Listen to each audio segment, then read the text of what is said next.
a full-time professor at the Rosen College of Hospitality Management at the University of Central Florida, and also an adjunct professor at the University of South Pacific, which is based in Suva in Fiji. He is a recognized expert in tourism, economics, and sustainable development, and specializes in advancing climate resilient blue economies in small island developing states, and has extensive research and consultancy experience across the Pacific. His work bridges policy and practice in marine tourism and sustainable resource management. And Stephen has led and evaluated numerous international projects, contributing actionable insights for poverty alleviation and sustainable development.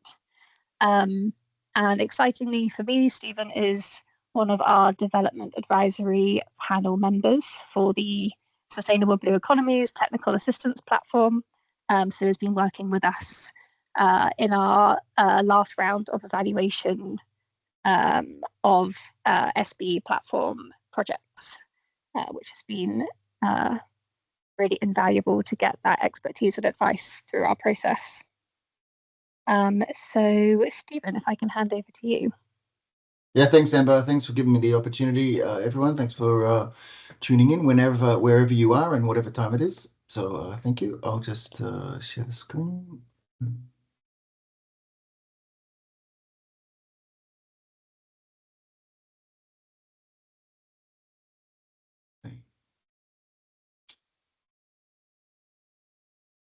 Okay, I think you can probably see that. Yeah, I can see. Yeah, is that in presentation mode? Yeah. Yep. Okay, great. All right, so here's my topic. As I said, thanks for giving me the opportunity.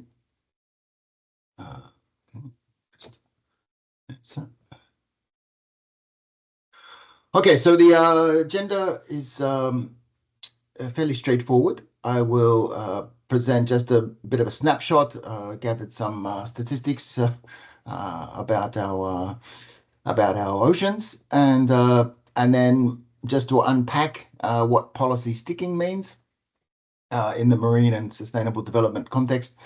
And then I've come up with some principles. I'll be interested to know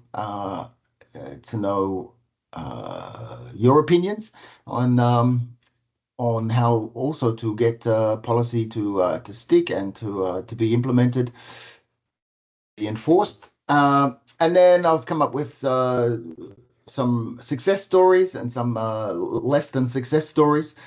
Some of these case studies I'm more familiar with than others. So if you're more familiar with them, then I'll be very pleased to hear about your contributions, and then a couple of takeaways at the end.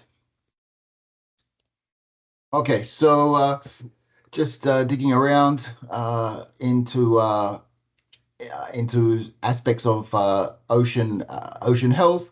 So recent report had over a third of our fish stocks were overfished or depleted, and only about 8 to 9, or as max 10% of our oceans were fully or highly protected, meaning enforced MPAs.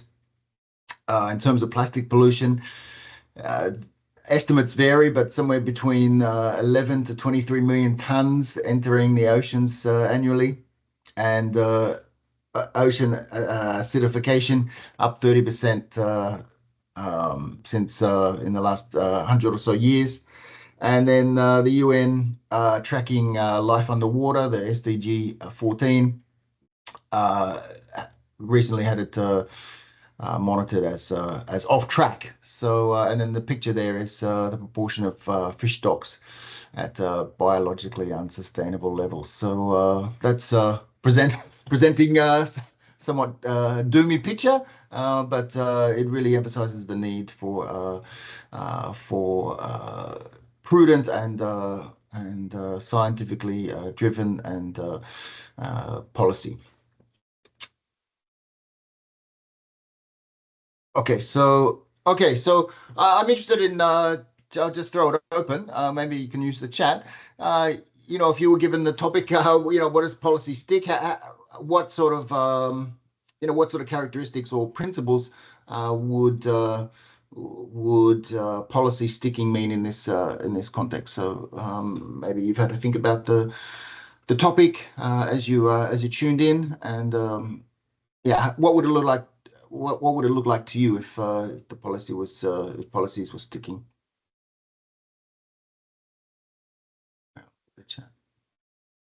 Or you can unmute and say, "Oh yeah, good, Daniel. Yeah, lasting impact."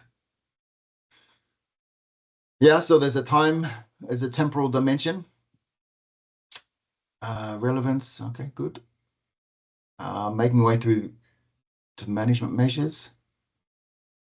Yeah, Lorna's got buy-in from relevant community, society.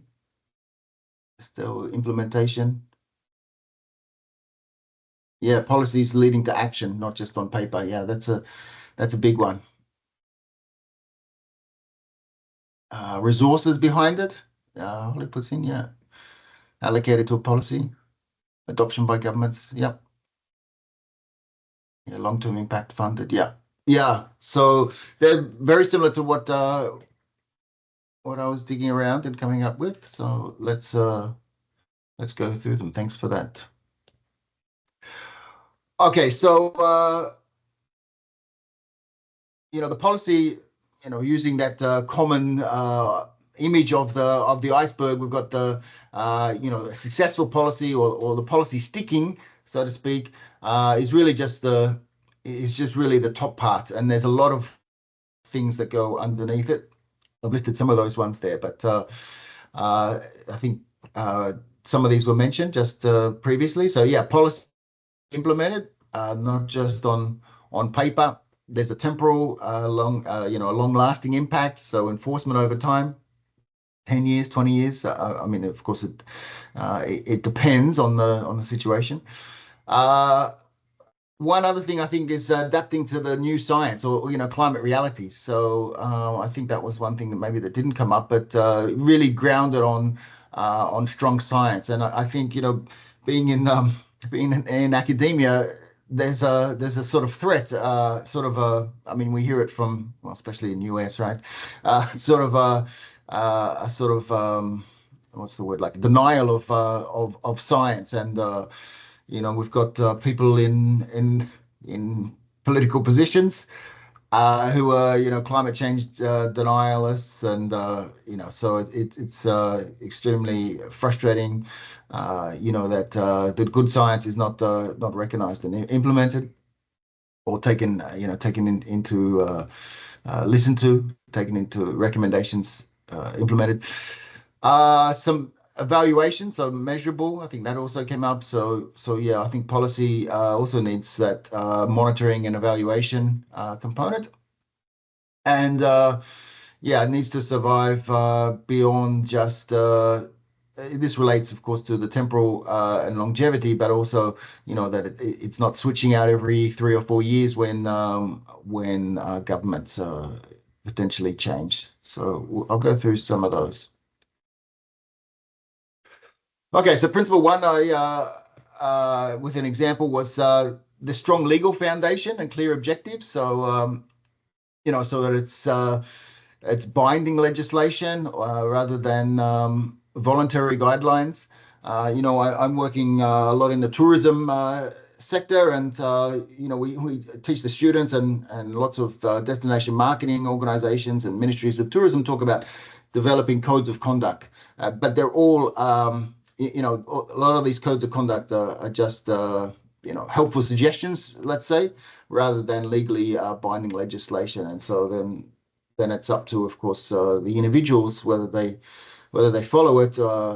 And so something more stronger like binding legislation is going to help the policy stick more strongly. So an example, somewhat that's been around for some time, is the California's Marine Life Protection Act in 1999. which enforced the redesign of the MPAs. And there's a map of it there. So that's been around for some time, and it was brought into legislation. Of course, some of these examples, they're never perfect, but yeah. So, but this one had robust, strong stakeholder involvement. There was strong science behind it. There was formal designations by California Fish and Game Commission. And so it really specified the details of the number, the size, and the restrictiveness of the MPAs that were increased there around. Well, you can see there on the map up and down the Californian coast. So principle one, strong legal foundation. Okay. I think also there was a comment about the UK example. Yeah, nice. Yeah. Yeah, so the UK Marine, Joanna puts in the UK Marine Conservation Zone process was built on a similar process. Great. Okay, next principle, inclusive stakeholder development, stakeholder engagement. Stakeholder, it's a bit of a jargon, isn't it? But it includes all the different actors in there. So fishermen or fisher people, fishers, let's say, indigenous groups, NGOs, industry, government, all at the table. An example was the Great Barrier Reef rezoning in 2004, again, some time ago. But as an example, this included 25,000 plus public submissions. And again, the map there that I got from Kirk's thesis was showed the before and after the rezoning in 2004, which included the different colors there for the Marine National Park Zone, the conservation. You can see it's been expanded and a lot more green in there. So yeah, but the point of this example is that it had a lot of public submissions. So inclusive stakeholder engagement. Next, robust independent science guiding design. So lots of great research that's happening and being published. But of course, it needs to be taken into account, and new technologies and different, the changing environment requires that more and robust science that needs to guide policy so it can be effective. So using the best available data, taking the precautionary approach, and those two examples, the Great Barrier Reef and California, used independent science advisory panels.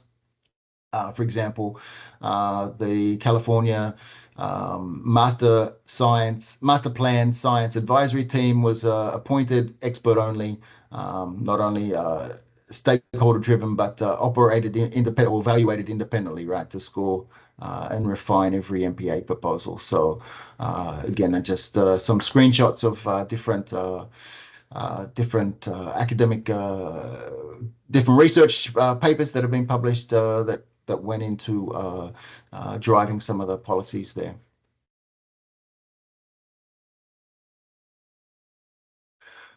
Another one that came out was that you mentioned that also I've picked up was adequate funding and capacity. So, there needs to be long-term budgets for monitoring and enforcement and education. One example there might be Norway Barents Sea Lofoten Sea Integrated Management Plan, which and the associated MPAs and fisher enforcements. So they ring-fenced national budget money around about USD 30 to $45 million a year for satellite vessel monitoring systems, for Coast Guard patrols, real-time closures, long-term monitoring. And so there's, from what I was researching, nearly 100% compliance for almost 20 years. I mean, there's an interesting case some of you might have seen in the Pacific, particularly related to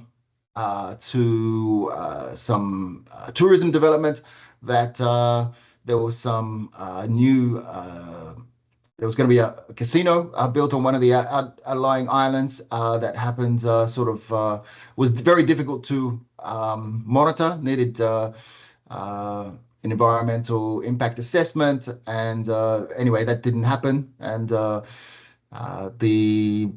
landowners, had to take it to the media, I think, because and then something happened about it. The government then acted, but as you can imagine, in small island developing states or large ocean countries, it's very difficult to monitor and put the resources to monitor such large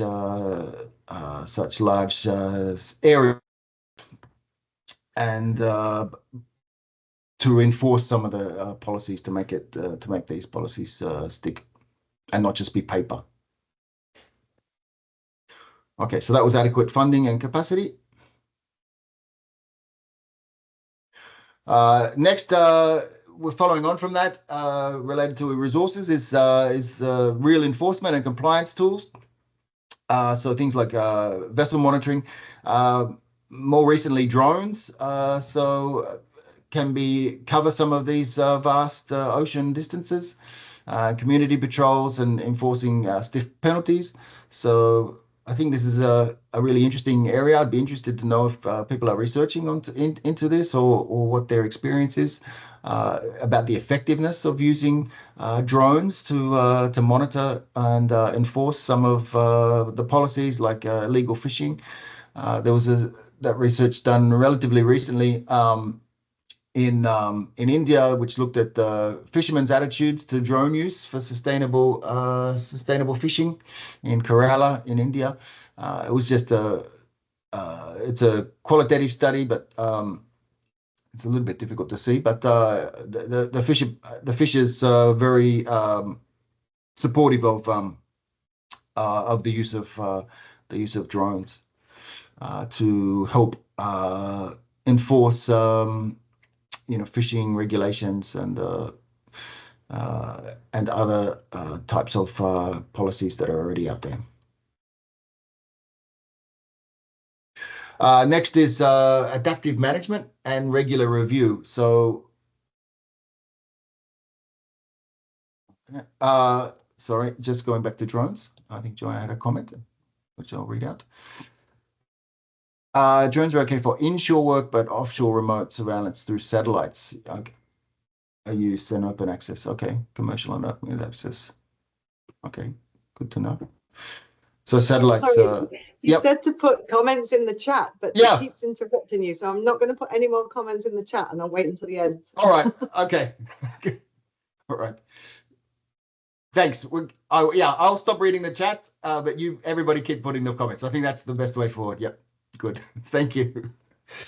Build and review cycles. So the ability to adjust zones and quotas, depending on how specifically we're talking about like MBAs, that the resources, the fish are coming back, right? These need to be adjusted. So I think these types of adaptive management and regular review systems are fairly, well, at least on paper, quite commonplace to at least suggest. But again, resources need to be done, and they need to be implemented to keep evaluating and return. Right? It's we live in a dynamic and ever-changing world. So policies can become irrelevant if when external factors change. Okay, so I mentioned about a couple of success stories. I mentioned about the Great Barrier Reef Marine Park rezoning, looking at some of the results. So when they rezoned, they increased the no-take zones from about 5% to about a third of the park. I mentioned about the number of submissions, and there was also bipartisan political support for that. So in terms of the outcomes, there was higher fish biomass, faster recovery after coral bleaching, and resilient coral communities. So, it's still the world's largest networked MPA system. So that was one. I don't know. There's been a lot of discussion, maybe not so recently, but a few years ago about the Great Barrier Reef, and but overall, I mean, if we compare it to 2004, I think it's the policies have been relatively effective. I looked at this one, Wakatobi, I guess you pronounce it, National Park in Indonesia. So there's a coral triangle, and it started from a top down, from what I could see, and which failed, but then shifted to some co-management. There was some empowering of the local villages, where the villages received the direct benefits from tourism revenue sharing, education, and they have good community patrol teams and honorary rangers. So the destructive fishing dropped more than 90%. The coral cover stabilized and increased. There was more fish abundance, and there was a funding mix. That's the was a mix of entrance fees from tourism dive operators, a couple of NGOs like the Nature Conservancy and WWF, the government and village funds. So you can see they're doing some monitoring in the boats, and the kids are doing a cleanup on the beach.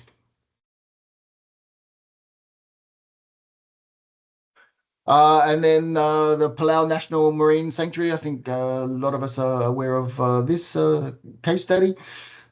The map there shows the map of Palau and the marine sanctuary. So 80% of the economic zone is closed to commercial fishing. It's one of the largest marine protected areas in the world now.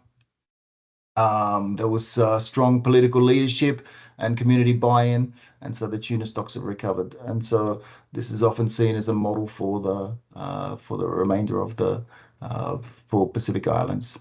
So that was 3 policies there that have been relatively successful. Oh, okay, 4th one. Sorry. This is more recent. So the Seychelles debt for nature swaps and the MPA expansion. So they again, I'm not so familiar with this. I was for me, this is quite. I got a lot out of it reading about this example. So, linking the conservation efforts to reduce the national debt in exchange for committing to marine protection, and so the 2006 enabled private funders and the government allowed the Seychelles to convert $21 million in debt into funds for marine conservation, including expanding the MPAs to cover 30% of the exclusive economic zone. So the benefits, healthy, there's tourism benefits, but also coral reef health is improving. So this is the from my there's a YouTube about it, but this is the way the mechanism works there. So the different the impact for the grants and swap there to the government, and then putting those funds towards or dispersing those funds towards marine conservation and adaptation projects. Sorry. So I'll be interested also if we have experts in the Indian Ocean talking about this. I think that'll be quite interesting. Okay, so some of the common threads for these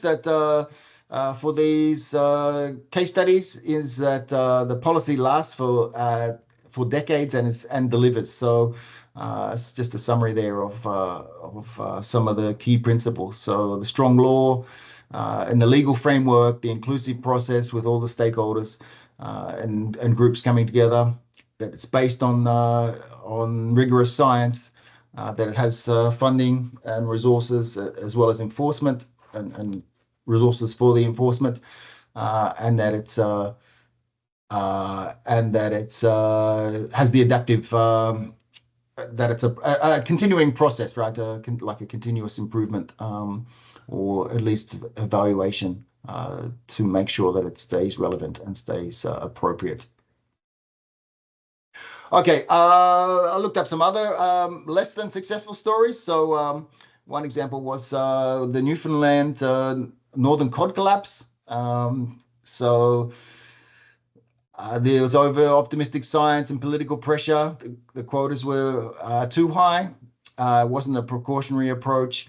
And you can see the drop there in 1992. Moratorium after the stocks fell to 1% of historic levels. So the industry was wiped out with over 30,000 jobs lost. The communities also were obviously impacted, and the stock still hadn't recovered 30 years later.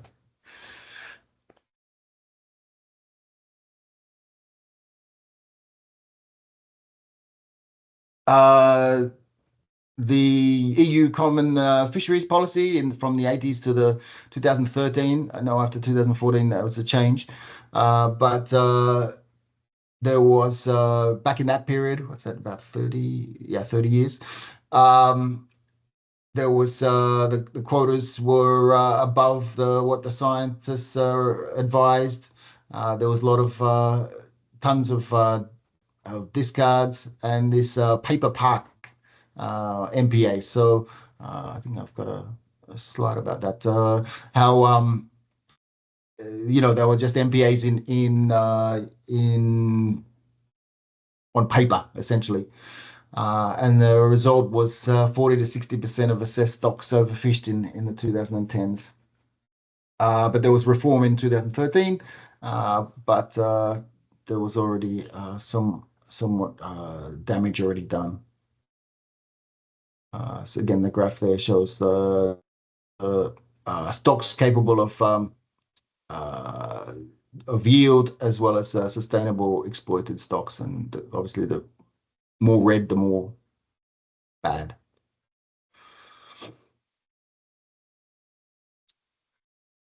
Oh yeah, sorry, it's a bit cut off, but this is the example of or at least in Europe.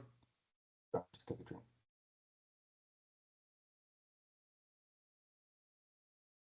Of the paper parks MPA. So interesting.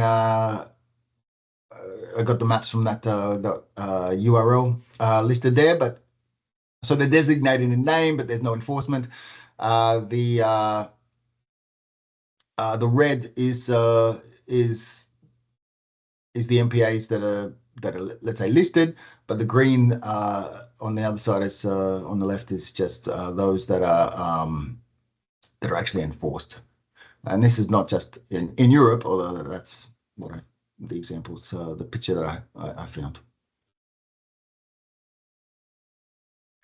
Okay, so what are some of the common threads for the failures or the policies that haven't been effective? Firstly, there's weak or ignored science.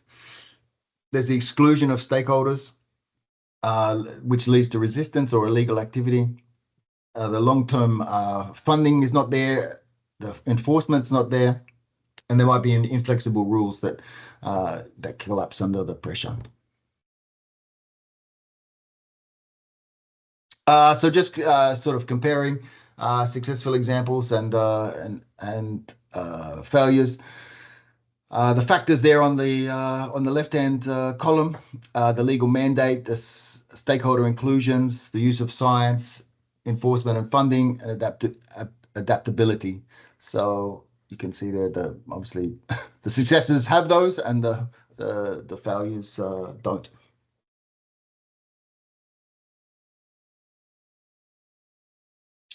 Okay, so thinking about it's poor English, but sorry about the grammar there, but it should say, will your policy stick? Anyway, and so these are sort of questions that can be asked, and okay, we say 8, I say 8, but it doesn't have to be 8, but we should be asking things like when designing policy,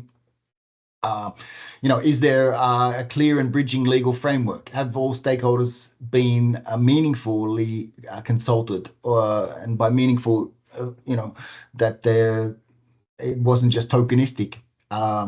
Is the design based on the best available science? Is there a realistic enforcement plan? Is there funding, and especially earmarked funding rather than general revenues that can be squeezed out from when other, let's say, political interests take hold? Is there clear and measurable indicators for monitoring? Is there an adaptive management system? Are co-benefits there for the community in terms of food security, in terms of jobs, in terms of the other one should say health, actually not jobs twice, is climate change. I think that explicitly addressed. So climate disaster, I think, is going to be become more and more the focus and brought into or should be brought into policy discussions more and more. And so is there a political champion across different parties? So I think some of these, a lot of these questions need to be assessed or asked in the assessment of policy. Okay, and linking it to SDG 14, Life Below Water. So looking at some of the targets there. This is the review from the UN 2024 assessment. So target 14.4, end overfishing by 2020. Okay, that was missed. We need some stronger national laws around that. Target 14.5, 10% of coastal marine protection by 2020, barely met. Target 14B, assess small scale access for small scale fishers. So inclusion needs to be taken into account. So, some of these success stories, show that it can be achievable, if some of these principles or a lot of these principles are already in place, right? So linking it back to the SDGs is, I think, useful for let's say non-scientists and let's say politicians and the community to better understand. Okay, so the take-home message, again, just reiterating some of these principles: scientifically robust, socially legitimate, politically supported, financially resourced, adaptively managed, and enforced without prejudice. So thank you. I got some references there. I can share the presentation and send those around where I got the materials. But I'm interested. Thank you very much for the emojis, the clapping emojis. So maybe I will unshare now and open it up. I'll be interested to hear about other people's expertise. Thank you, Stephen. So yeah, the chat has been busy while you've been talking, which has been great. I think the first couple of Joe's comments we did pick up through the presentation. So thank you, Joe, for kind of sharing what's going on the UK and the MMO side. And then we had Estelle come in also talking about some of the drone work that CFAS is doing to monitor plastics in Belize. And kind of how that can be used for some other coastal activities and environmental monitoring. And then Tom Smith came in. It was interesting to kind of draw comparisons between your core principles and the UK government evaluations framework. So yeah, that was really interesting. And we have a couple of questions that have come into the chat as well. But yeah, thank you. It was the kind of grounded on strong science is very relevant for us. We've got a lot of scientists on the call. And then also on the SDG 14 side, kind of the most underfunded SDG, is always good to kind of bring it back to that. And we've also got kind of policy people on the call as well. I am going to come to Phil James's question first in the chat, and then there's one from Holly. And then I see Estelle has her hand up as well. So let's go to Phil. So Phil was asking about in relation to the Palau's National Marine Sanctuary, is there any actual evidence on the tuna stock recovery and the direct impact of that sanctuary? Do you have any references for that? Yeah, I did have some references, but yeah, I've got to dig them out. But yeah, yeah. So I'd have to go back and check. Okay. Yeah, so we can pick up after this. And then Holly, did you want to come in and ask a question? Yes, thank you. Yeah, I thought it would be easier if I came in instead of reading my higgledy-piggledy kind of comment there. But I think you mentioned climate needs to be discussed, and I'm no expert in the space around kind of designating MPAs and how they're managed and monitored and things like that. But one, I guess my question is, do we kind of do that now? And I'm thinking not just about climate, how it impacts species and ecosystems, but potentially how communities might be impacted outside of these MPAs, and then therefore look at these MPAs. So if they become displaced in an area and need to be maybe moved to areas that are considered MPAs, or if they no longer have access to food in an area and therefore are looking at these MPAs, are these MPAs across the globe really equipped to be adapted in that sense? Yeah, that's kind of my question. Hopefully that makes sense. It's more around the communities outside the MPAs that then may look at the MPAs rather than that kind of species distribution changes that climate might have. Yeah, sorry. Hopefully that's okay. So let me just see if I can rephrase. Your question is, if as climate change changes the MPAs, maybe the size and the composition of the MPAs, how do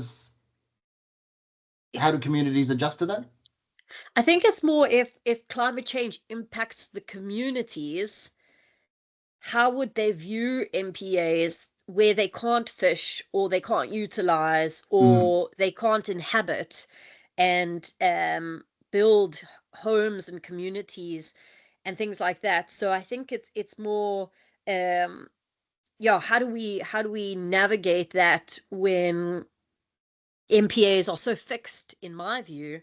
I know, right. So maybe like the issue of food security, for example. Yeah, so it's really around food security and things like that, and how these parks or MPAs are quite fixed they're kind of in stone in a way, and they're not that adaptive. And actually climate is going to change how we shift in the coastal environment. So it's quite abstract. Sorry. Yeah, I saw Estelle nodding her head, so maybe she understands a bit what I'm trying to say here. Estelle?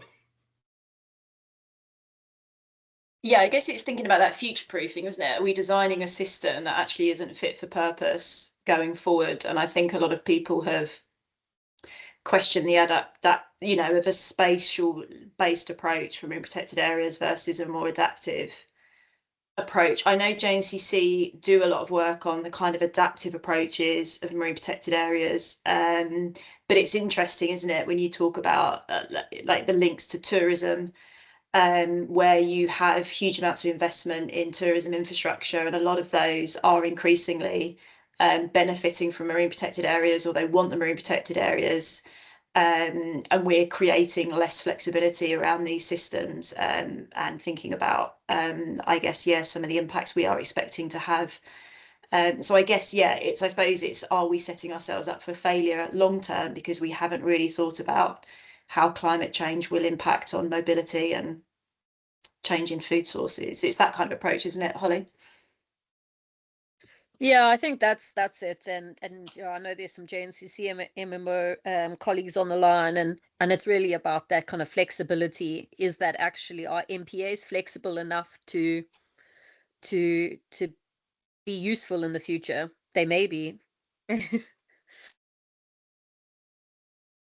Yeah, there was a really great, actually, I'm going to stick it in the chat. I don't know if anybody's have looked at the Dasgupta review, which was a piece of work that the UK government funded, and it kind of was really heavily pushed when it was first produced, but it's kind of slipped out of people's minds.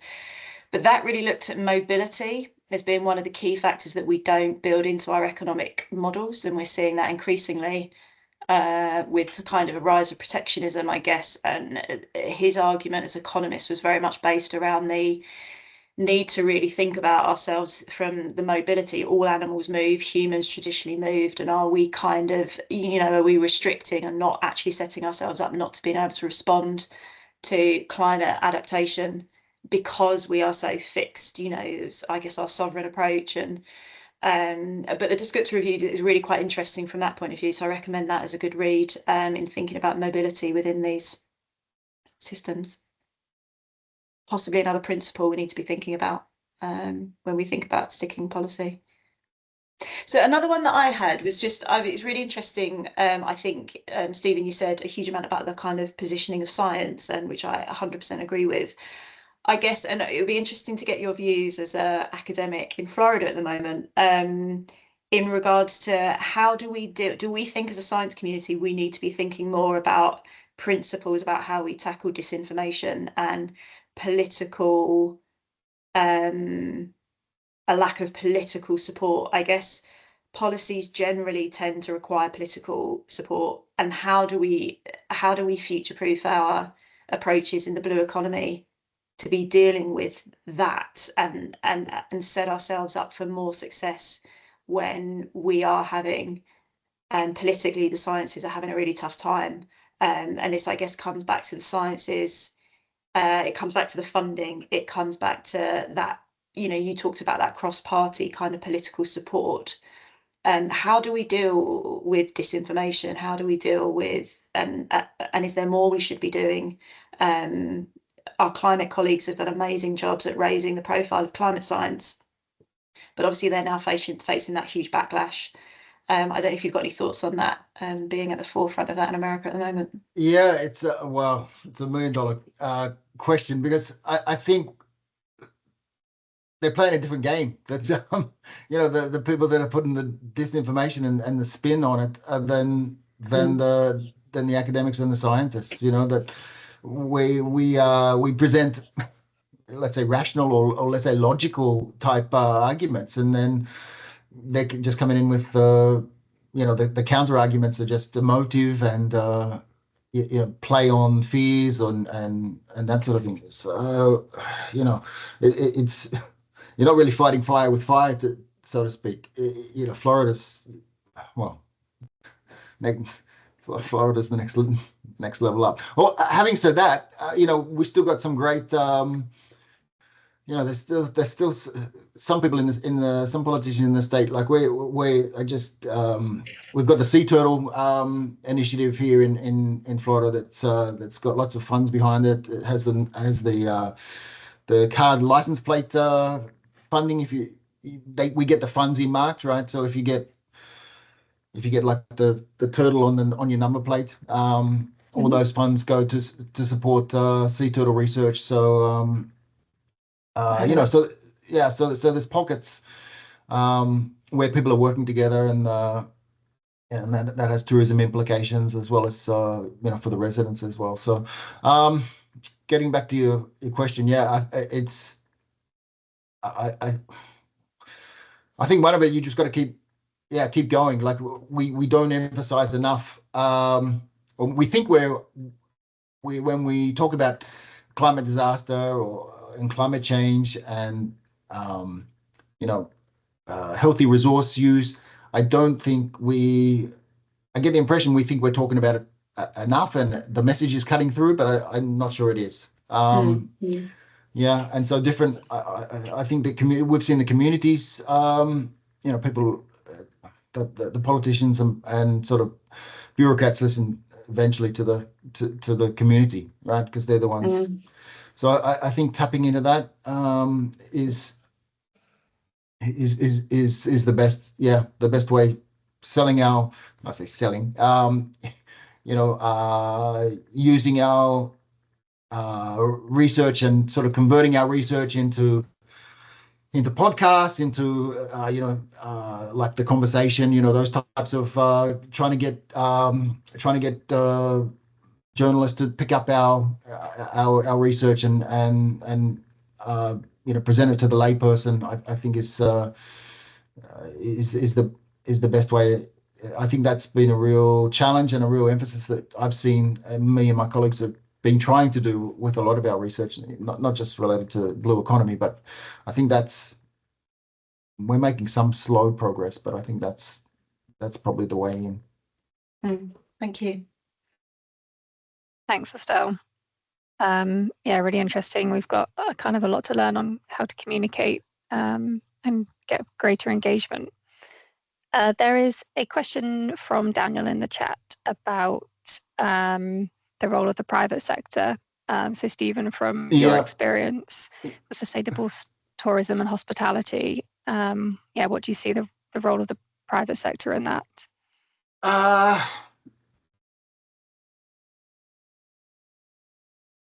I think if it's win-win, then I think also you've got to sell it as win-win, and if it's good for the environment, then it's good for business. I think that's generally been the way, especially with the international branded hotels and resorts. I saw this a lot more in Fiji than I see in Florida, but not only. In Florida in Fiji there was. Lots of the resorts were doing, just simple things with the tourists, getting them, the coral replanting. Loads of, not loads, but half a dozen of the hotels would get the tourists into doing that, just raising the profile and getting the tourists involved. And it's an experience economy, right? So tourists want to get their hands wet, want to do stuff rather than just see stuff and read stuff about, read brochures and stuff.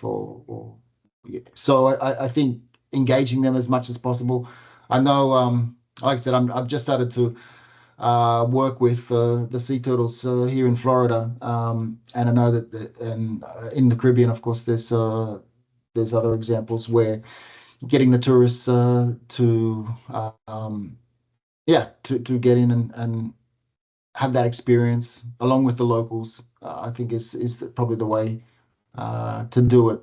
I don't see private sector being altruistic just for the sake of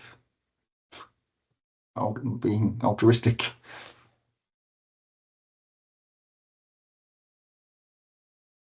Thank you.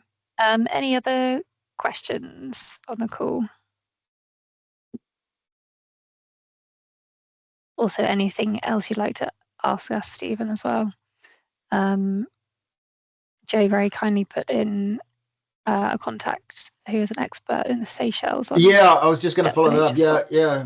I'm quite interested in following that and reading more about that. Yeah, that's I know it's been discussed a lot, but I hadn't seen too many examples. Estelle, did you want to come back in?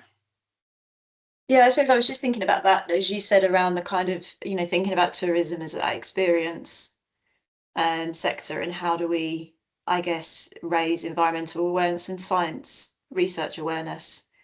It's not been something I've really thought about, but as you say, there's probably plenty of opportunities there. And then thinking about, I suppose, the influencing type base of communications, and how do we get more of those types of individuals.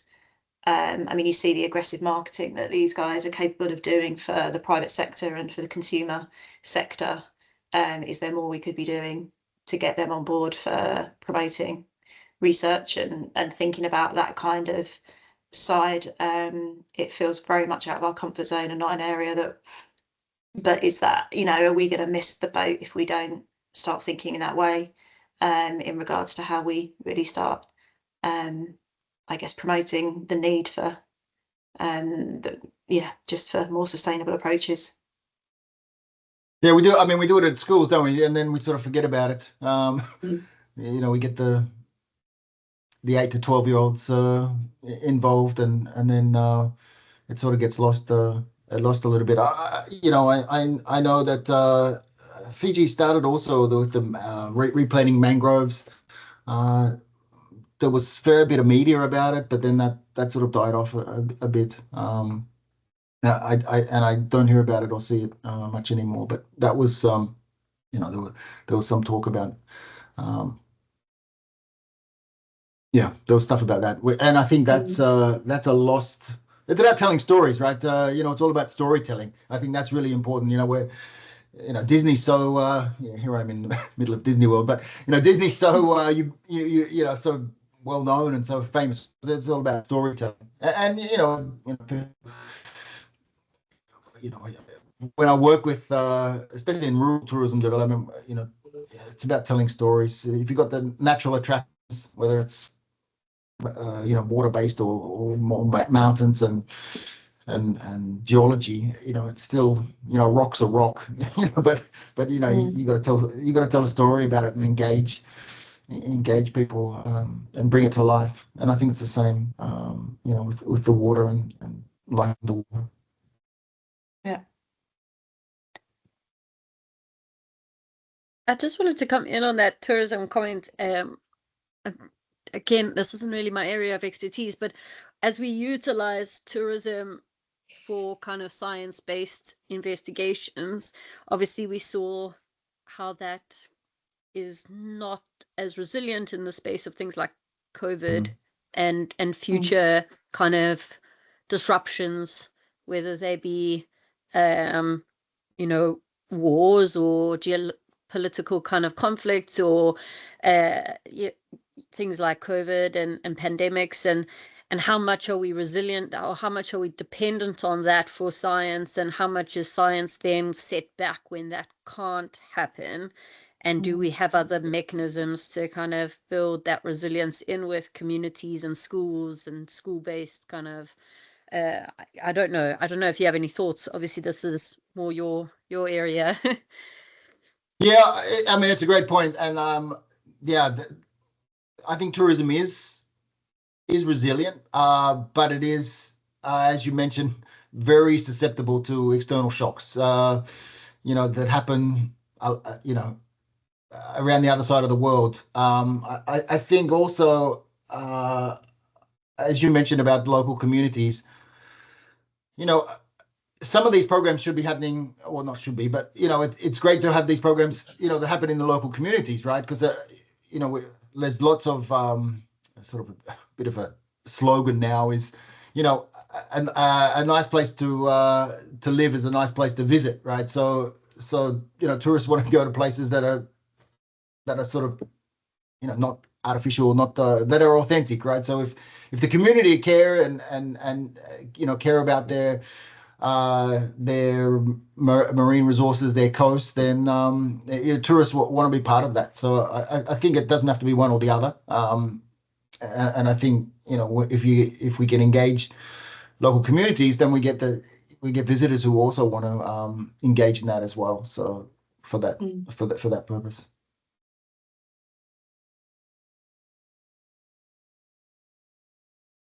Thanks, Stephen.